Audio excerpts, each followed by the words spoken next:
ꯑꯩ ꯍꯧꯖꯤꯛ ꯁꯥꯇ꯭ꯔꯁꯤꯡꯅ ꯚꯣꯀꯦꯕꯨꯂꯔꯤꯁ ꯃꯇꯧ ꯀꯔꯝꯅ ꯄꯥꯒꯗꯒꯦꯗꯣ ꯑꯩ ꯍꯥꯏꯒꯦꯀꯣ꯫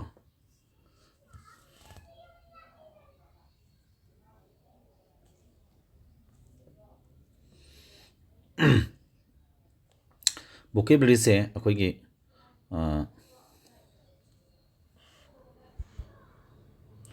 ꯑꯩꯈꯣꯏꯅ ꯚꯣꯀꯦꯕꯨꯂꯔꯤꯁꯦ ꯀꯃꯥꯏꯅ ꯇꯧꯒꯦ ꯍꯥꯏ ꯀꯥꯟꯗ ꯅꯣꯡꯃꯗ ꯌꯥꯝ ꯄꯥꯕ ꯌꯥꯕ ꯗꯦꯂꯤ ꯕꯦꯁꯤꯁ ꯀꯣ ꯅꯣꯡꯃꯒꯤ ꯈꯔ ꯗꯦꯂꯤ ꯕꯦꯁꯤꯁꯇ ꯄꯥꯕ ꯗꯔꯀꯥꯔ ꯑꯣꯏꯌꯦꯕ ꯅꯣꯡꯃꯒꯤ ꯈꯔ ꯄꯥꯕ ꯍꯥꯏꯇꯥꯔꯦ꯫ ꯚꯣꯀꯦꯕꯨꯂꯔꯤꯗ ꯍꯪꯉꯤꯕ ꯁꯦꯛꯁꯟꯁꯤꯡꯗꯨ ꯀꯔꯤꯅꯣ ꯐꯖꯅ ꯑꯝꯇ ꯈꯪꯖꯦꯕꯀꯣ꯫ ꯚꯣꯀꯦꯕꯨꯂꯔꯤꯗ ꯍꯪꯉꯤꯁꯤ ꯁꯤꯅꯣꯅꯤꯝ ꯍꯥꯏꯅ ꯍꯪꯉꯤ, ꯁꯤꯅꯣꯅꯤꯝ, ꯑꯦꯟꯇꯣꯅꯤꯝ ꯍꯥꯏꯅ ꯍꯪꯉꯤ, ꯑꯗꯒꯤ ꯋꯥꯟ ꯋꯥꯔꯗ ꯁꯕꯁꯇꯤꯇ꯭ꯌꯨꯁꯟ, ꯋꯥꯟ ꯋꯥꯔꯗ ꯁꯕꯁꯇꯤꯇ꯭ꯌꯨꯁꯟ ꯍꯥꯏꯅ ꯍꯪꯒꯅꯤꯀꯣ, ꯏꯗꯤꯌꯝꯁ ꯍꯥꯏꯅ ꯍꯪꯒꯅꯤ, ꯏꯗꯤꯌꯝꯁ ꯑꯦꯟ ꯐ꯭ꯔꯦꯖꯦꯁ ꯀꯣ, ꯏꯗꯤꯌꯝꯁ ꯑꯦꯟ ꯐ꯭ꯔꯦꯖꯦꯁꯀ ꯍꯥꯏꯔꯁꯤ꯫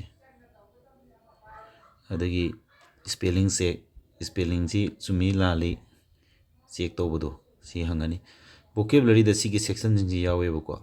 ꯁꯤꯒꯤ ꯁꯦꯛꯁꯟ 5ꯁꯤ ꯃꯔꯨꯑꯣꯏꯅ ꯚꯣꯀꯦꯕꯨꯂꯔꯤꯗ ꯌꯥꯎꯏ꯫ ꯑꯗꯨ ꯅꯠꯇꯕꯗ ꯚꯣꯀꯦꯕꯨꯂꯔꯤꯁꯤꯗ ꯀꯔꯝꯕ ꯃꯇꯥꯡꯗ ꯀꯣꯏꯁꯟ ꯂꯥꯛꯇꯦ ꯍꯥꯏꯔꯒꯗꯤ ꯍꯌꯦꯡ ꯑꯇꯣꯞꯄ ꯖꯒꯥꯗꯁꯨ ꯚꯣꯀꯦꯕꯨꯂꯔꯤ ꯀꯣꯏꯁꯟ ꯍꯪꯉꯤ ꯀꯗꯥꯏꯗ ꯍꯥꯏꯔꯒꯗꯤ ꯐꯤꯜ ꯏꯟ ꯗ ꯕ꯭ꯂꯦꯡ, ꯑꯍꯥꯡ ꯃꯦꯟꯁꯤꯜꯂꯨ ꯍꯥꯏꯔꯒ ꯁꯦꯟꯇꯦꯟꯁ ꯄꯤꯔꯒ ꯑꯍꯥꯡ ꯃꯦꯟꯕ ꯀꯣꯏꯁꯟꯒꯨꯝꯕ ꯃꯁꯤꯗ ꯑꯩꯈꯣꯏꯒꯤ ꯚꯣꯀꯦꯕꯨꯂꯔꯤꯗꯨꯗ ꯗꯤꯄꯦꯟ ꯇꯧꯕ, ꯍꯥꯏꯗꯤ ꯄꯤꯔꯝꯃꯤꯕ ꯑꯣꯞꯁꯟ ꯃꯔꯤꯗꯣ ꯚꯣꯀꯦꯕꯨꯂꯔꯤ ꯉꯥꯛꯇ ꯑꯣꯏꯗꯣꯏꯅꯤ, ꯃꯗꯨ ꯑꯔꯊ ꯆꯥꯅꯕ ꯈꯜꯂꯒ ꯃꯦꯟꯕ, ꯑꯗꯨ ꯇꯥꯔꯗꯤ ꯚꯣꯀꯦꯕꯨꯂꯔꯤ ꯈꯪꯗ ꯌꯥꯔꯣꯏꯗꯅ ꯐꯤꯜ ꯏꯟ ꯗ ꯕ꯭ꯂꯦꯡ꯫ ꯏꯚꯟ ꯁ꯭ꯄꯣꯇꯤꯡ ꯏꯔꯔ, ꯑꯔꯥꯟꯕ ꯈꯪꯗꯣꯛꯄꯁꯤꯗ ꯑꯩꯈꯣꯏꯅ ꯚꯣꯀꯦꯕꯨꯂꯔꯤꯗꯣ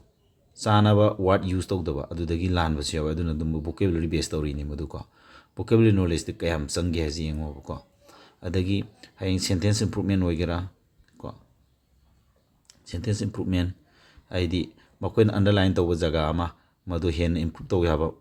ꯑꯣꯞꯁꯟ ꯈꯜꯂꯨ ꯍꯥꯏꯗꯣꯏꯅꯤ꯫ ꯁꯤꯗꯁꯨ ꯑꯗꯨꯝ ꯚꯣꯀꯦꯕꯨꯂꯔꯤ ꯗꯤꯄꯦꯟ ꯇꯧꯋꯦꯀꯣ꯫ ꯚꯣꯀꯦꯕꯨꯂꯔꯤꯗ ꯕꯦꯁ ꯇꯧꯕ ꯀꯣꯏꯁꯟ ꯑꯗꯨꯝ ꯌꯥꯎꯔꯛꯀꯅꯦꯕ꯫ ꯑꯗꯨꯒ ꯃꯔꯨꯑꯣꯏꯅ ꯀ꯭ꯂꯣꯖ ꯇꯦꯁꯀ ꯍꯥꯏꯁꯦ ꯑꯩꯈꯣꯏꯒꯤ ꯄꯦꯁꯦꯖ ꯑꯃ ꯄꯤꯔꯒ ꯄꯦꯁꯦꯖꯇꯨꯗ ꯑꯍꯥꯡꯕ 5ꯒꯨꯝꯕ ꯌꯥꯎꯔꯝꯒꯅꯤꯀꯣ꯫ ꯄꯦꯁꯦꯖꯇꯨ ꯁꯨꯝ ꯄꯥꯔꯛꯑꯒ ꯃꯗꯨꯒ ꯆꯨꯅꯕ ꯑꯩꯈꯣꯏꯒꯤ ꯚꯣꯀꯦꯕꯨꯂꯔꯤ ꯈꯜꯂ ꯃꯦꯟꯗꯣꯏꯅꯦꯕ꯫ ꯑꯗꯣ ꯄꯦꯁꯦꯖꯇꯨ ꯁꯨꯝ ꯄꯥꯗꯔꯛꯄ ꯃꯇꯝꯗ ꯁꯨꯅ ꯚꯣꯀꯦꯕꯨꯂꯔꯤ ꯈꯜꯂꯛꯄ ꯍꯥꯏꯁꯦ ꯑꯩꯈꯣꯏ ꯒ꯭ꯔꯥꯃꯥꯔꯗ ꯕꯦꯁ ꯇꯧꯕꯁꯨ ꯌꯥꯎꯏ꯫ ꯀꯣꯏꯁꯟ 5 ꯍꯪꯕꯒꯤ ꯃꯅꯨꯡꯗꯨꯗꯩꯗꯨꯗ ꯑꯗꯨꯝ ꯑꯅꯤꯒꯨꯝꯕꯗꯤ ꯑꯗꯨꯝ ꯚꯣꯀꯦꯕꯨꯂꯔꯤ ꯑꯣꯏꯒꯜꯂꯛꯑꯦ ꯀꯣ, ꯅꯠꯇ꯭ꯔꯒ 3ꯒꯨꯝꯕ ꯑꯣꯏꯔꯛꯄꯁꯨ ꯑꯗꯨꯝ ꯌꯥꯎꯋꯦꯕꯀꯣ꯫ ꯑꯅꯤ ꯃꯤꯛꯁ ꯇꯧꯋꯦ ꯚꯣꯀꯦꯕꯨꯂꯔꯤ ꯒ꯭ꯔꯥꯃꯥꯔꯒꯀꯣ꯫ ꯑꯗꯨꯒ ꯀꯝꯄ꯭ꯔꯦꯟꯁꯟ ꯍꯥꯏꯕ ꯁꯔꯨꯛꯁꯤꯃ ꯂꯥꯛꯀꯥꯟꯗꯗꯤ ꯀꯝꯄ꯭ꯔꯦꯍꯦꯟꯁꯟ ꯍꯥꯏꯕ ꯁꯔꯨꯛꯁꯤ ꯂꯥꯛꯀꯥꯟꯗꯗꯤ ꯄꯤꯌꯣꯔ ꯚꯣꯀꯦꯕꯨꯂꯔꯤꯅꯦꯕ꯫ ꯄꯦꯁꯦꯖ ꯑꯃ ꯄꯤꯔꯒ ꯃꯗꯨ ꯐꯨꯜꯂꯤ ꯑꯟꯗꯔꯁꯇꯦꯟ ꯇꯧꯅꯕ ꯍꯣꯠꯅꯕꯗꯨꯅꯦꯕ ꯀꯝꯄ꯭ꯔꯦꯟꯁꯟ ꯍꯥꯏꯁꯦ꯫ ꯄꯦꯁꯦꯖꯇꯨ ꯐꯖꯅ ꯑꯟꯗꯔꯁꯇꯦꯟ ꯂꯩꯅ ꯄꯥꯔꯅꯤ, ꯑꯗꯨꯒ ꯄꯤꯔꯝꯂꯤꯕ ꯍꯪꯉꯤꯕ ꯋꯥꯍꯪꯁꯤꯡꯗꯨꯒꯤ ꯑꯟꯁꯔ ꯄꯤꯌꯨ ꯍꯥꯏꯕꯅꯤ꯫ ꯑꯗꯨ ꯇꯥꯔꯗꯤ ꯄꯨꯝꯅꯃꯛꯁꯦ ꯚꯣꯀꯦꯕꯨꯂꯔꯤ ꯉꯥꯛꯇꯅꯦꯕ꯫ ꯑꯗꯨꯅ ꯚꯣꯀꯦꯕꯨꯂꯔꯤꯁꯦ ꯏꯪꯂꯤꯁ ꯑꯃ ꯑꯩꯒꯤ ꯁꯥꯏꯠꯇꯒꯤ ꯑꯩꯒꯤ ꯕꯦꯁ ꯅꯣꯂꯦꯖꯇ ꯍꯥꯏꯇꯥꯔꯒꯗꯤ ꯏꯪꯂꯤꯁꯀꯤ ꯅꯪꯅ ꯄꯦꯄꯔꯁꯤꯗ ꯃꯥꯔꯛ ꯌꯥꯝꯅ ꯋꯥꯡꯅ ꯐꯪꯒꯦ ꯇꯥꯔꯒꯗꯤ ꯅꯪ ꯚꯣꯀꯦꯕꯨꯂꯔꯤꯗ ꯑꯩꯗꯤ 80% ꯃꯥꯒꯤ ꯃꯔꯨꯑꯣꯏꯕꯁꯦ ꯚꯣꯀꯦꯕꯨꯂꯔꯤꯒꯤ 80%ꯅꯤ ꯍꯥꯏꯅꯤꯡꯉꯤ꯫ ꯚꯣꯀꯦꯕꯨꯂꯔꯤꯗ 80%ꯅꯤ ꯍꯥꯏꯅꯤꯡꯉꯦꯕ ꯑꯩꯗꯤ꯫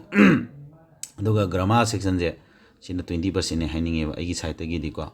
ꯑꯗꯨꯅ ꯚꯣꯀꯦꯕꯨꯂꯔꯤꯅ ꯍꯦꯟꯅ ꯂꯨꯏ ꯂꯧꯒꯗꯕꯅꯤ ꯏꯪꯂꯤꯁꯇꯤ꯫ ꯚꯣꯀꯦꯕꯨꯂꯔꯤ ꯂꯤꯡꯉꯗꯤ ꯑꯗꯨꯝ ꯌꯥꯗꯣꯏꯅꯤ꯫ ꯑꯗꯨꯅ ꯂꯥꯏꯔꯤꯛ ꯄꯥꯕ ꯃꯇꯝꯗ ꯅꯨꯡꯇꯤꯒꯤ ꯚꯣꯀꯦꯕꯨꯂꯔꯤ ꯄꯥꯕꯒꯤ ꯅꯪꯒꯤ ꯔꯨꯇꯤꯟ ꯍꯥꯞꯀꯗꯕꯅꯤ꯫ ꯚꯣꯀꯦꯕꯨꯂꯔꯤ ꯄꯥꯕꯒꯤ ꯗꯦꯂꯤ ꯔꯨꯇꯤꯟ ꯂꯩꯒꯗꯧꯅꯦꯕ ꯅꯪꯒꯤꯀꯣ꯫ ꯗꯦꯂꯤ ꯔꯨꯇꯤꯟ ꯊꯝꯒꯗꯧꯅꯤ꯫ ꯑꯗꯣ ꯅꯣꯡꯃꯗ ꯌꯥꯝꯗ꯭ꯔꯕꯗ 1 ꯑꯋꯥꯔ, ꯉꯝꯗ꯭ꯔꯒꯁꯨ ꯂꯥꯏꯔꯤꯛ ꯌꯥꯝ ꯄꯥꯕ ꯀꯥꯡꯕꯨꯅ 1 ꯑꯋꯥꯔꯗ ꯑꯣꯏꯔꯁꯨ ꯍꯥꯞꯄꯣ꯫ ꯅꯣꯡꯃꯗ ꯌꯥꯝ ꯄꯥꯗꯧ ꯅꯠꯇꯦ, ꯅꯠꯇ꯭ꯔꯒ ꯍꯥꯐ ꯑꯋꯥꯔꯗ ꯑꯣꯏꯔꯁꯨ ꯄꯥꯎꯕ ꯅꯪ, ꯄꯨꯡꯈꯥꯏꯃꯨꯛꯇꯁꯨ ꯀꯣ꯫ ꯁꯨꯃꯥꯏꯅ ꯄꯥꯒꯗꯧꯅꯤ ꯌꯥꯔꯦꯀꯣ꯫ ꯑꯗꯣ ꯅꯪꯅ ꯍꯧꯖꯤꯛ ꯚꯣꯀꯦꯕꯨꯂꯔꯤ ꯄꯥꯕ ꯃꯇꯝꯗ ꯑꯩꯅ ꯍꯥꯏꯅꯤꯡꯉꯤꯁꯤ ꯁꯤꯃ ꯂꯩꯔꯦ꯫ ꯑꯗꯨꯒ ꯅꯣꯡꯃꯗ ꯑꯩꯈꯣꯏꯅ ꯌꯥꯝꯅ ꯄꯥꯕꯗꯤ ꯉꯝꯃꯣꯏꯕ ꯀꯣ, ꯌꯥꯝ ꯄꯥꯔꯒ ꯀꯥꯎꯒꯦꯅꯤ ꯀꯥꯟꯗꯦꯕ꯫ ꯑꯗꯣ ꯃꯥꯒꯤ ꯄꯥꯕꯒꯤ ꯃꯑꯣꯡꯗꯤ ꯗꯦꯂꯤ ꯄꯥꯕ ꯃꯇꯝꯗ, ꯅꯨꯡꯇꯤꯒꯤ ꯄꯥꯕ ꯃꯇꯝꯗ ꯗꯦꯂꯤ ꯔꯤꯗꯤꯡꯁꯤꯗ ꯅꯪꯅ ꯅꯨꯡꯇꯤꯒꯤ ꯂꯣꯏꯅꯃꯛ ꯁꯣꯜꯂꯣ ꯁꯦꯛꯁꯟ ꯈꯨꯗꯤꯡꯃꯛꯇꯨ꯫ ꯗꯦꯂꯤ ꯔꯤꯗꯤꯡꯁꯤꯗ ꯅꯣꯡꯃꯒꯤ ꯁꯦꯛꯁꯟ ꯈꯨꯗꯤꯡꯃꯛꯇꯨ ꯁꯣꯜꯂꯣ꯫ ꯑꯗꯨꯅ ꯁꯦꯛꯁꯟ ꯈꯨꯗꯤꯡꯃꯛ ꯁꯣꯜꯂꯦ ꯁꯤꯅꯣꯅꯤꯝ, ꯑꯦꯟꯇꯣꯅꯤꯝ, ꯉꯁꯥꯏ ꯑꯩꯅ ꯍꯥꯏꯈꯤꯕ ꯋꯥꯟ ꯋꯥꯔꯗ ꯁꯕꯁꯇꯤꯇ꯭ꯌꯨꯁꯟ, ꯐꯤꯜ ꯏꯟ ꯗ ꯕ꯭ꯂꯦꯡ ꯀꯣ, ꯐꯤꯜ ꯏꯟ ꯗ ꯕ꯭ꯂꯦꯡꯅꯦ, ꯁꯤꯅꯣꯅꯤꯝ, ꯑꯦꯟꯇꯣꯅꯤꯝ ꯀꯣ, ꯁꯤꯅꯣꯅꯤꯝ ꯂꯩꯔꯦ, ꯑꯦꯟꯇꯣꯅꯤꯝ ꯂꯩꯔꯦ, ꯋꯥꯟ ꯋꯥꯔꯗ ꯁꯕꯁꯇꯤꯇ꯭ꯌꯨꯁꯟ, ꯏꯗꯤꯌꯝꯁ ꯂꯩꯔꯦ, ꯁ꯭ꯄꯦꯂꯤꯡ ꯂꯩꯔꯦ ꯀꯣ, ꯁ꯭ꯄꯦꯂꯤꯡ ꯂꯩꯔꯦ꯫ ꯃꯈꯣꯏꯁꯤ ꯂꯣꯏꯅ ꯁꯣꯜꯂꯣꯕ ꯑꯩꯅ ꯍꯥꯏꯗꯤ ꯃꯈꯣꯏ 5ꯃꯛꯁꯤ ꯀꯣ꯫ ꯑꯗꯨꯒ ꯅꯨꯡꯇꯤꯒꯤ ꯄꯥꯔꯤꯕ ꯄꯣꯠꯇꯨ ꯅꯪꯅꯅꯦ ꯑꯃꯨꯛ ꯃꯊꯪ ꯅꯦꯛꯁ ꯗꯦꯗꯣ ꯑꯃꯨꯛ ꯄꯥꯕ, ꯑꯗꯨꯒ ꯔꯤꯚꯤꯖꯟꯁꯨ ꯇꯣꯏꯅ ꯆꯠꯄ ꯑꯃ ꯗꯔꯀꯥꯔ ꯑꯣꯏꯌꯦꯕ꯫ ꯁꯤꯗꯤ ꯄꯥꯔꯒ ꯀꯥꯎꯕꯒ ꯑꯗꯨꯝ ꯇꯣꯏꯒꯟꯕꯅꯦꯕ꯫ ꯁꯤ ꯃꯤ ꯂꯣꯏ ꯇꯧꯔꯤꯅꯤ, ꯑꯩ ꯏꯁꯥꯃꯛꯁꯨ ꯇꯧꯔꯛꯑꯦꯕꯀꯣ꯫ aduna aikoina vocabulary pa matamna nungtigi sigi saruk singji loin sulo haibane basi synonym makoi singji loina suna round thungnaba paage hataragadi aina makoi ji pabagi ko vocabulary improve oinabagi aingonda aigi hoiba concept ta ko aina improve thunu oinaba aina method ama use taweba adu method tu kaino ha matamda day 1 ko nomo ipagada base akoina kari haina khadokpa day 1 हाइबसिदा आइना vocabulary ngasagi synonym antonym loi suna ha pa tari day 2 हायरगा day 2 सिना मथंगी निमित्त पागदब day 3 हायरगा ना मथंग नुमि हुनि सुबद पागदब अदुग revision नि मारक त इसान सचगद समाय तोर काइन मथंग vocabulary लाइक पाबगी वे जे सेमदो एबो को अदुगा day 1 day 2 day 3 day amumam jida अकोने याहन से synonym gi previous year gi antonym adig one was substitution idioms spelling previous year gi adum yaholle aduga hangakpu yaba synonym gi manga antonym manga idioms gi manga spelling gi manga one was substitution manga asima su aina dum material jida yaholle adu toina repeat toganba vocabulary ngaktane basi aina aigi sigi vocabulary gi khupa se day 1 day 2 day 3 harga pa base aduda padori basing jida loina mok section khudimok loi yahonba masigi material se no sinaraga pataragadi vocabulary thun improve oini ado aigi day 1 je kamai tawge jamti yengje ba aina semi material kana ni kana roi dune yengje aduga ai explain ju tawrake ba ko okay yengje hoje sida ahanbada sigi aigi vocabulary day 1 aina thaidana se day 1 thai je ahamano du pa doine ba sida aina previous year question ji collection to isi ahamano question 1 da ina 10 bauji previous year ne ba ko SSC na low exam sing da hangi ba du gi previous year ngakta ne ba si adu previous year dai ni adu si hanam ti engje previous year ji da ahamada one word substitution ji kari hai no one word substitution hai ba di wahi group of words piramani aduga madu akhoi ne kedau duiba wahi amakak na mohut sillu hai ba ne ba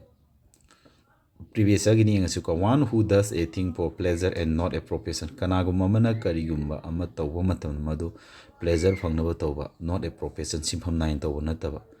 madu kari kauki adu misak tu kanano karino haibane ba ko se amateur hain pa ne se amateur hain ko amateur se common noun widini cn common noun haidi ko aina purwon sana matamda aiji professional natte aiji ngasi ngakhtang sajen to win sanau din professional oina natabida adu taragade aiji ngakhtang pleasure phangnaba sanaro bani adu taragade aiji amateur kaune ba ko sumaina adu magi di synonym antonym oina question hangak taragadi magi antonym na professional oi tare antonym mai di ona teina ba haibni ko sumaina one word substitution ji pare machina sigi word se synonym da hang pu se aiba question number 2 da a person who is indifferent to pleasure to their pains and pleasures of life punsigi awana da kaimta kya log do mi have never ko pains and pleasures of life pains hadi punsigi saina and pleasures of life punsigi awana have ni pains hadi pleasures nungai ba ni punsigi awan nungai da karim indifferent have the karim ta maduda interest log da ba thoksa da ba have ne ko adum mi sak tu kari kaugi stoic kawi siju common noun with ne ba punsigi awana ja kaim da value logdraba adugum misak se kana koktam budoi gum si magi punsi nungai ba du thaduoga madi sorgi mangan phangnaba loksing phangnaba ni na madi lining ne legidana adugum misak se ko moji stoic makhala mani moji ko idioms habisi karino idioms habisi wahi group of words amani habidi phrase amani maji aduga magi di kaidone matamda yauriba wahi singdu chap manana meaning halloi mai di ko praman panthi gi oiba meaning leini ba ko to hang together haibani ko to hang together haibadi akoina mi amaga mating tongdarga hingminaba se to hang together haibu ko to be connected to each other amaga to na tinner leiba haibani athangda to call it a day haibagi athadi kaino akoina karingum ama tawribado madu to age leptho age na this phirep lobudo madu call it a day gawe ko athangda synonym haina meaning manaba word khallo haiduini ahamada mana halise affinity and paani go si pronunciation je ado affinity habagi athadik akoina kanaguma natra kariguma madu munna khangbada natana madu do pamba pokpase karigumba oibe yai kanagum misa amadu so oibe yai natra kariguma amadu oibe su yai karim pocham da madu munna khangani anan madu pam pokudu affinity kawe ko hadi suppose nangna Samsung ki phone ki kanaba madu mat pasang khange adu madu ang pam podi madu you have great affinity with the Samsung phone side ni ba ko empathy have the atopa mi singi puning hul khangma ngambado adu empathy kawe adu ki gun do empathy kawe aduna affinity ga empathy ki da manaris ken ha tara ga di atopa sinje munna ko khangma ngambado ne ba empathy have sina ko ki atopa mi singi puning hul khangma do affinity ha na mi oigera na tra karingum ba poso oigera karingum mo oigera madugi munna khangwada na madu like to ko ko ne ko number 6 na kumbarsam hadi yamna lumba adjective ne ko adu nang na vocabulary pa ma tam je singa da ma lai parts of speech khangna pa ho da kai oi ko parts of speech hai english i ba ngang ba matam da si parts of speech maru ibni na parts of speech khangna adam pa ho si maram di kari guma question makhal khara da di makha da piri ba wai sing asida underline tawriba sing asida gi adverb karamano haina khando gaina SSC CGL da adi GD na singba hanak latest haitar ko 2023 ko CGL 2023 sumba type question yaw ba dum thengnare ba ko aduna kano tawse aduna passes khangna pa ba da kayam moire engji ko adudi hojik se ge dawtare mathang tawse heavy kumbarsam habdi lumba adjective heavy lumba empathy habdi mi gi puning ul khangma ngamba gi khoi di yaw gun no ne aduna abstract noun oidine moina ko empathy heavy is ni ko athang antonym gi dam ingas antonym hadi maga meaning ona taina badi iwo haiduni convene habdi kaino akhugi formal meeting ma taw mi ma ma punsil lakpo punsin badu convene to habdi aduna bab ni aduna this first habdi tokai masu am dongan ma mai ke chatna gi si bab ni sin opposite meaning ni ko concur habdi karigum ma ya baje agree habne ma gi aduna disagree hare si mai di yada bhari ni athang da select the correctly spelled word akogi spelling asumati use supplementary option amadi gi su me de ne ko supplementary habdi ayen bhabsin ba weba ko now ni supplementary si ko adagi budget option number b sina correctly spelled word si ju budget si summe budget habdi now ni si ju kana gumba organization ama natraga misa amagi ina kara kun imung amagi obi ma khoi gi leijari sen thuma do akang na matam da mataw karam na chading tawni habdo madu adugi hisab tu ne budget ai si ko sumai to dana previous year ji ma pathokpa aina previous year happy je no ma pa ga da previous year da kamaina question hangi gi du jo akoi khangde ya de ba exam sin da hauki be exam sin da aduma aduga am hang pe ya expectation ma pa ba point to si ko sumana expected da hoje kano gi horje si expected da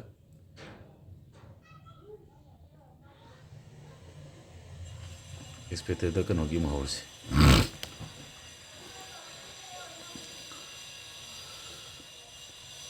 expected tam yeng asu ko expected na sida leise synonym ga na yeng ase sina toina hang ba ya ba sing ko si ju dum repeat to gi besu hana hang gi am repeat to ye ko yam pare me kana duni vocabulary haji ising chaw gum mane ko ising samudra gum mani yam pare am chana ki ta pare sana da bai sans lei ko daw yeng bai thabuk tu di toksi ko genuine hadi aseng ba habani adjective ni ko ma se aduna original aseng ba authentic as aseng ba realize aseng ba habani genuine habadi adjective ne ba ko adagi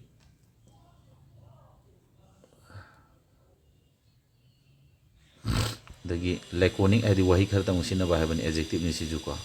laconic adi wahi khartang concise adi wahi khartang sin brief adi mamutana adi using few words habani ko mamutana wahi yam sina dang haiba ji brief weba ko concise weba ko adjective matani masu meaning kano je passive species diligent adi hom hona ba kan ba habani adjective ni industrious hona kan ba hard working hona ba kan ba dum haire dana ko number 14 impeccable habani asoba later ba habani adjective ni sijuna perfect weba habani ko and perfect flawless adi asoba later flow the asoba habani less tapsilaga flawless flawless the aran ba habani asoba habani aran manatra asoba habani less tapsilaga asoba later ba habani insolent habani akogi disrespectful adi mingon yam thin root oiba ikai khunna ba yawdo base insolent oiba kawi adjective ngata ni ko mane disrespectful ikai khunna ba yawdo ba haisi ko adagi yengo ato keno mut kesida ani nga sai takiba amateur adu yawre dana ko adu yung one of substitution previous year question tier 2 2021 hangi sur base CGL 2021 gi tier 2 da mang hangi jine base a person who is neither well experienced nor ko professional akhoi well experience oidriba professional oidriba je kari kaugi adadi amateur proficient veteran ko ma pyramid de ki akhoi khantare dana si karamba chum amateur oidribra professional oidribra veteran oidribra expert oidribra amateur ne ko hadi well experience oidriba do simpham professional oidriba je kaino habdo ngasagi amateur habdo kitang theduk thajin je laina bani ko athaji mun khanga doni a person who is neither well experienced leitriba professional oidriba je kai ko amateur ko hajine ko sumaina season khangjulo magi mathang dam antoning gi akoi gi hangan ma manga mang enga se ko antoning gi enga si sida hostile habdi kaino hostile habdi akoi gi mi gi tona tin ya da mari marang yam thangan ba adjective ne go se mi gi yam yena gan ba je hostile ba kawi aduna magi opposite ni na friendly oi ba tona tin na nungai ba do din sympathetic sum minuk si saw ba gentle puchin saw mu ji loina ba nungai ni mi na ko Beran habadi akhoi kariguma mafam jaga ji iko ko ga ko lebak le hawu sin da base beran oi ba kawi adjective ni sisu fertile lebak le hawu sin da fruitful mai yan adagi productive pothok thokpa habane ko pothok thokpa mafam haidini ko pothok thokpa habi modi mai le hawu sin mafam oidini ko fruitful mai yan ba adagi sina absin hana pani ko absin adjective ni si akhoi gi lamja sajakum da khar kam ba sexual sex ka habit mari lena ba sexually mari lena ba ko adumba sajana sim da khar kam option oi ba kawi mong ju chada ba ga hena ba du ko adagi aduna magi di desen ha ba di akhoi gi ju cha ba hai ni khar mong marin ta ba mina khara pam na ba oi dini I get a decent job ka hene ko ina mo haidi khara natai sa ba khara phaba thabam phangi hai ni clear haidi taseng amot pe yaw da ba mosin ba kam ba yaw da ba oi dini ko dising haidi top na phaba doni top moral haidi nam jasa na jing ba phaba ha ba ne ko that agony have this in a noun akhoi absent noun ni punsi gi phibam awa phibam ko ungning wakal animu kanna wa ba je agony ko yam thing wa ba hai tare ko pleasure harau te amba noun ni ko delight harau te amba full lapsi lagana delightful hargan adjective odi ba comfort nungai ba harau te amba ko arrogant hargan nga agat pa ga haina budang na sakna wa da ba akhoi paisa ga pai khale ga na akhoi gi yam napan ga taw mi ji nga agat pa ka wi adan modest sai badi pasang se empire ga zuma mingon uthok tana yam chamjana hingba mi si modest oi ka wi hamala mi no lok pu ji ko tang da one word substitution da nang won da kai nom ga haram ge synonym ga antonym ga yam ko gon mani ko one word substitution ga idioms ga khara phabani si ma na haram ge akhoi ju par ka na yam tawri infallible ha badi kai no sai ki question je that never fails ha ba je si gi one word substitution e wai du ni si gi mohem no mo chin na ba akhoi answer jin na si oi du ne ba infallible jina aina vocabulary pa matamda one word substitution oididuna hana pi thokpai wane eno ko that never fails habani kaidung my tv out those infallible kawe a person who dislikes women nupi pamda mi kai kawe mi so guy nis kawe mi so I the head pamda ba tu ko jaba habani guy ni di nupi a rich person who helps the poor and those in need awaba tara mi sing mating pang mi kai kawe philanthropist kawe haba ko asuma mi philanthropist kawe aduga altruist ko we ko altruist truist altruist ko ne sum mi ko adagi misanthrope a person who hates and avoids other people a person who hates and avoids other people ko a person who hates and avoids other people ko atopa mi jing ju pam da ba mi se kai ko misanthrope ko we ko mi atopa janing da mi misanthrope ko we common noun ni ko asai infallible la di my thing adi mai thininga yaudro hai impeccable ga samana de ni hai perfect oi du ne ko aduna ma je ke dore adjective ni misogani sabi mi ma khala mane du common noun ni mi class ta ko noun do common noun do philanthropist is ju common noun ni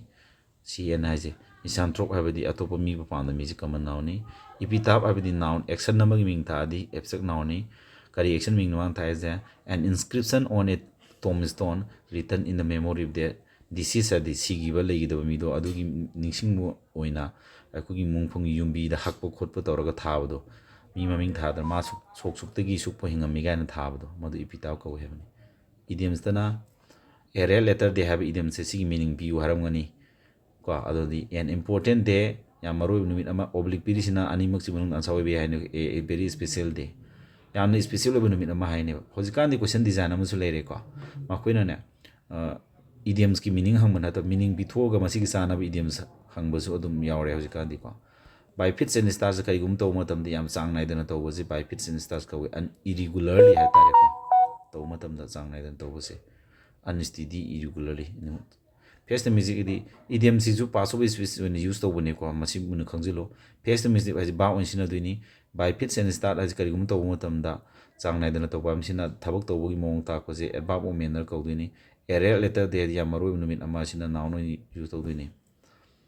face the music ꯍꯥꯏꯗꯤ get ꯔꯦꯄ꯭ꯔꯤꯃꯥꯟꯗꯦꯠ ꯍꯥꯏꯗꯤ ꯃꯤꯆꯩ ꯇꯥꯕ B ꯄꯅꯤꯁ ꯗꯟꯗꯤ ꯐꯪꯕ oblique ꯄꯤꯔꯤꯁꯦ ꯑꯃ ꯅꯠꯇ꯭ꯔ ꯑꯃ ꯌꯥꯏ ꯍꯥꯏꯅꯤꯀꯣ two beer ꯗ ꯀꯟꯁꯤꯀ꯭ꯋꯦꯟꯁꯦꯁ ꯍꯥꯏꯕꯗꯤ ꯇꯨꯡꯗ ꯊꯣꯛꯄ ꯑꯐ ꯐꯠꯇꯗꯨ ꯂꯣꯏꯅ ꯃꯥꯅ ꯐꯪꯕ ꯍꯥꯏꯕꯅꯤ ꯇꯨ ꯁ꯭ꯃꯦꯜ ꯑꯦ ꯔꯦꯠ ꯍꯥꯏꯗꯤ ꯚꯥꯞꯅꯤꯀꯣ ꯅꯪꯉꯣꯟꯗ ꯃꯤꯅ ꯈꯗ꯭ꯔꯛ ꯇꯧꯕꯤꯔꯦ ꯍꯥꯏꯕꯒꯤ ꯆꯤꯡꯅꯕ ꯄꯣꯛꯂꯛꯄꯗꯣ ꯁꯁꯄꯦꯛ ꯆꯤꯡꯅꯕ ꯄꯣꯛꯂꯛꯄꯗꯣ ꯑꯦ ꯇ꯭ꯔꯤꯛ ꯍꯥꯏꯗꯤ ꯈꯗ꯭ꯔꯛ ꯅꯠꯇ꯭ꯔꯒ ꯗꯤꯁꯤꯠ ꯅꯝꯊꯥꯛ ꯇꯧꯕꯗꯣ ꯃꯤꯅ ꯇꯧꯕꯤꯔꯦ ꯍꯥꯏꯕꯗꯣ ꯃꯗꯨꯒꯤ ꯆꯤꯡꯅꯕ ꯄꯣꯛꯂꯛꯄ ꯍꯥꯏꯕꯅꯤ ꯑꯦ ꯋꯥꯏꯜ ꯒꯨꯁ ꯆꯦꯁ ꯍꯥꯏꯕꯗꯤ ꯀꯩꯅꯣ ꯚꯥꯞꯅꯤ ꯑꯩꯈꯣꯏꯒꯤ ꯑꯔꯦꯝꯕꯗ ꯊꯤꯕ ꯑꯣꯏꯔꯣꯏꯗꯕ ꯀꯥꯟꯅꯔꯣꯏꯗꯕꯗ ꯍꯣꯠꯅꯕꯗꯨꯅꯤꯀꯣ ꯐ꯭ꯌꯨꯇꯥꯏꯜ ꯐ꯭ꯌꯨꯇꯥꯏꯜ ꯍꯥꯏꯗꯤ ꯑꯔꯦꯝꯕ ꯇꯥꯕ ꯐꯔꯇꯥꯏꯜꯒ ꯈꯦꯠꯅꯩꯀꯣ ꯐ꯭ꯌꯨꯇꯥꯏꯜ ꯍꯥꯏꯗꯤ ꯑꯔꯦꯝꯕ ꯇꯥꯕ ꯍꯥꯏꯕꯅꯦꯕ ꯀꯣ ꯃꯊꯪꯗ ꯅꯠꯇ꯭ꯔꯦ ꯍꯥꯏꯔꯒꯅ ꯑꯟꯄ꯭ꯔꯣꯐꯤꯇꯦꯕꯜ ꯑꯦꯗꯚꯦꯟꯆꯔ ꯀꯧꯏꯀꯣ ꯑꯟꯄ꯭ꯔꯣꯐꯤꯇꯦꯕꯜ ꯍꯥꯏꯗꯤ ꯄ꯭ꯔꯣꯐꯤꯠ ꯂꯩꯔꯣꯏꯗꯕ ꯑꯦꯗꯚꯦꯟꯆꯔ ꯍꯥꯏꯕꯗꯤ ꯀꯔꯤꯒꯨꯝꯕ ꯑꯦꯛꯁꯄꯤꯔꯤꯌꯦꯟꯁ ꯐꯪꯕ ꯑꯩꯈꯣꯏꯅ ꯇꯧꯔꯤꯕ ꯊꯕꯛꯇꯣ ꯑꯅꯧꯕ ꯑꯦꯛꯁꯄꯤꯔꯤꯌꯦꯟꯁ ꯐꯪꯕ ꯑꯗꯨꯝꯕ ꯊꯕꯛꯇꯨꯅꯤꯀꯣ ꯁ꯭ꯄꯦꯂꯤꯡꯁꯤ ꯅꯪꯅ ꯏ ꯁꯥꯟꯅꯒꯗꯧꯅꯤ ꯃꯥꯒꯤꯗꯤꯀꯣ ꯑꯦꯀ꯭ꯂꯦꯝ ꯁꯨꯃꯥꯏꯅ ꯏ ꯁꯥꯟꯅꯕ ꯕꯣꯏꯗ ꯄꯥ ꯇꯜꯂꯒꯁꯨꯀꯣ ꯕꯅꯥꯟ ꯇꯧ ꯁꯥꯟꯅꯕ ꯇꯜꯂꯣꯏ ꯇꯥꯔꯦ ꯈꯔ ꯑꯦꯀ꯭ꯂꯦꯝ ꯍꯥꯏꯕꯗꯤ ꯑꯗꯨꯝ ꯃꯤꯅꯤꯡꯁꯨ ꯈꯪꯖꯤꯜꯂꯣ ꯑꯦꯀ꯭ꯂꯦꯝ ꯚꯥꯞ ꯑꯣꯏꯅ ꯃꯤꯌꯥꯝ ꯈꯪꯅ ꯂꯥꯎꯊꯣꯛꯄ ꯈꯪꯍꯟꯕꯗꯨꯅꯤꯀꯣ ꯑꯦꯀ꯭ꯂꯦꯝ ꯑꯦꯀꯣꯃꯣꯗꯦꯠ ꯀꯅꯥꯒꯨꯝꯕ ꯑꯃ ꯂꯩꯐꯝ ꯆꯥꯐꯝ ꯄꯤꯕꯗꯨꯅꯤ ꯌꯥꯝ ꯇꯣꯏꯅ ꯍꯪꯒꯟꯕꯅꯤꯀꯣ ꯃꯥꯏꯅꯤꯡ ꯍꯥꯏꯗꯤ ꯈꯣꯅꯤꯒꯤ ꯊꯕꯛ ꯇꯧꯕꯗꯣ ꯈꯣꯅꯤꯒꯤ ꯊꯕꯛꯇꯨ ꯇꯧꯕꯗꯨ ꯃꯥꯏꯅꯤꯡ ꯀꯧꯏꯀꯣ ꯑꯩꯈꯣꯏꯒꯤ ꯁꯅꯥꯅꯆꯤꯡꯕ ꯑꯗꯒꯤ ꯃꯤꯅꯔꯦꯜꯅꯆꯤꯡꯕ ꯂꯧꯊꯣꯛꯄꯒꯤ ꯊꯕꯛꯇꯨꯅꯤꯀꯣ ꯔꯤꯁꯤꯠ ꯍꯥꯏꯕꯗꯤ ꯍꯥꯟꯅ ꯃꯥꯒꯤ ꯂꯩꯔꯝꯕ ꯄꯣꯖꯤꯁꯟꯗꯒꯤ ꯂꯥꯞꯊꯣꯛꯅ ꯂꯩꯈꯤꯕꯗꯨꯅꯤꯀꯣ ꯔꯤꯁꯤꯠ ꯍꯥꯏꯗꯤ ꯚꯥꯞ ꯃꯊꯪ ꯔꯦꯁꯄ꯭ꯂꯦꯟꯗꯦꯟ ꯃꯆꯨ ꯃꯃꯦꯟ ꯌꯥꯛꯅ ꯐꯖꯕꯁꯤ ꯔꯦꯁꯄ꯭ꯂꯦꯟꯗꯦꯟ ꯑꯣꯏꯕ ꯀꯧꯏꯀꯣ ꯅꯥꯎꯟꯅꯤꯀꯣ ꯁꯨꯃꯥꯏꯅ ꯇꯧꯗꯅ ꯁꯤꯒꯤ ꯅꯣꯡꯃ ꯅꯣꯡꯃꯒꯤ ꯁꯤꯁꯤꯡꯁꯦ ꯁꯨꯃꯥꯏꯅ ꯑꯔꯊ ꯈꯪꯅ ꯃꯩꯇꯩꯂꯣꯟꯗ ꯏꯃꯥꯂꯣꯟꯁꯤꯗ ꯑꯔꯊ ꯈꯪꯅ ꯐꯖꯅ ꯄꯥꯕꯤꯌꯨ ꯄꯥꯎꯕ ꯑꯗꯨ ꯇꯥꯔꯒꯗꯤ ꯅꯣꯏ ꯀꯩꯅꯣ ꯇꯧꯅꯦꯕ ꯅꯣꯡꯃꯩ ꯁꯨꯃꯥꯏꯅ ꯄꯥꯕ ꯍꯥꯏꯇꯥꯔꯦ ꯅꯣꯡꯃꯒꯤ ꯄꯥꯗꯣꯏꯁꯤꯗꯤ ꯌꯦꯡꯉꯣ ꯑꯩꯅ ꯉꯁꯤ ꯅꯣꯡꯃꯒꯤ ꯁꯨꯃꯥꯏꯅ ꯆꯥꯔꯠ ꯁꯦꯝꯗꯣꯛꯄꯁꯤꯗ ꯀꯌꯥꯝ ꯀꯥꯟꯅꯅꯤ ꯑꯩ ꯗꯦ 31ꯒꯤ ꯑꯩꯉꯣꯟꯗ ꯑꯁꯦꯝꯕ ꯂꯩꯔꯕꯅꯤ ꯑꯩꯅ ꯔꯦꯗꯤ ꯇꯧꯕ ꯑꯩ ꯏꯁꯥꯃꯛꯁꯨ ꯄꯥꯔꯛꯈꯤ ꯌꯥꯝ ꯊꯤ ꯀꯥꯟꯅꯩꯀꯣ ꯑꯗꯨꯝ ꯔꯤꯄꯤꯠ ꯌꯥꯝ ꯇꯧꯕꯅꯤꯀꯣ ꯗꯦ 1 to 31 ꯄꯥꯕꯗꯅ ꯀꯣꯏꯁꯟ ꯌꯥꯝ ꯆꯥꯟꯅꯔꯦ ꯍꯥꯏꯕ ꯍꯧꯔꯛꯑꯅꯤ ꯑꯗꯨꯗꯒꯤ ꯗꯦ 1 ꯗꯒꯤ 31 ꯍꯦꯟꯒꯠꯂꯒ 60 ꯗꯦꯖ 90 ꯗꯦꯖꯀ ꯄꯥꯈꯠꯂꯒ ꯂꯤꯠꯂꯣꯏꯗꯣꯔꯤꯅꯦꯕꯀꯣ ꯑꯗꯨꯃꯥꯏꯅ ꯇꯧꯗꯅ ꯁꯤ ꯄꯥꯊꯣꯛꯑꯣ ꯑꯗꯨꯒ ꯔꯤꯚꯤꯖꯟ ꯇꯣꯏꯅ ꯇꯧꯒꯗꯧꯅꯤ ꯃꯩꯇꯩꯂꯣꯟꯗ ꯑꯔꯊ ꯈꯪꯅ ꯄꯥꯈꯤꯕꯁꯤꯅꯗꯤ ꯀꯥꯎꯗꯕꯅꯤꯀꯣ